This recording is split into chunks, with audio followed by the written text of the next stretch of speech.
Hello gurus, ఎలా ఉన్నారు? రీసెంట్గా నేను మాకున్న లిమిటెడ్ బడ్జెట్లో ఒక ట్రైపాడ్ స్టాండ్ అయితే ఆర్డర్ చేశాను. అది ఈ రోజు వచ్చేసింది. అంతా పర్ఫెక్ట్గా అనిపించి దాన్ని అన్బాక్సింగ్ చేయడం స్టార్ట్ చేశాను. ఆ బాక్స్ని కట్ చేసి ఓపెన్ చేయగానే ఇంకో బాక్స్ కూడా ఉంది. దానిలో ఒక ఛార్జింగ్ వైర్ అండ్ అలాగే మన ట్రైపాడ్ స్టాండ్ కూడా అవైలబుల్గా ఉంది. దానితో పాటుగా మంచి లైట్ని కూడా యాడ్ చేసి అటాచ్ చేసి ఇచ్చారు మనకి. ఇంకా నేను ఏమాత్రం ఆగలేక చిత్రమైన విన్యాసాలన్నీ చేస్తూ దాన్ని టెస్ట్ చేస్తాను. ఇంతలో మా అమ్మ పిలిచింది. ఏంటంటే జంక్షన్కి వెళ్ళి మష్రూమ్ ప్యాకెట్ ఒకటి తీసుకురా, వెజ్ బిర్యానీ మష్రూమ్ కర్రీ చేద్దామని చెప్పింది. ఇంకా మనం ఆగుతామా? వెంటనే కనిపిస్తున్న ఈ పాయింట్కి వచ్చేసాం. స్పందన మిల్క్ పాయింట్ అంట.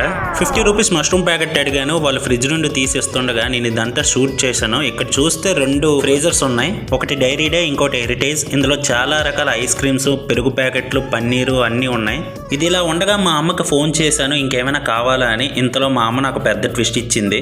బిర్యానీ రైస్ అయిపోయిందిరా, బిర్యానీ చేయట్లేదు, చక్కగా చపాతీలు చేసుకుందాం, వేగంగా వచ్చని చెప్పింది. బిర్యానీ మీద ఎక్కువ ఆశలు పెట్టుకున్న నేను సర్లే ఏదో ఒకటి తినేద్దాంలే ఇంటికి వచ్చేస్తున్న టైంలో ఇక్కడ నాకు ఈ చిన్న బడ్డీ సెంటర్ కనిపించింది. అక్కడ చూస్తే మెత్తన పకోడీ, ఈ మసాలా గారెలోనే 2 మసాలా గారెలు తీసుకుని అలా తిన్నాను. నేను ఇంటికి వచ్చిన వెంటనే మా అమ్మ వంట స్టార్ట్ చేసింది. చూసారా, పుల్కాల్ లాంటి చపాతీలు, మష్రూమ్ కర్రీ అద్దరగొట్టేసింది. నేనైతే ఫుల్ గా కుమ్మేశాను. మీరు మాత్రం సబ్స్క్రైబ్ చేయడం మర్చిపోకండి గురూస్.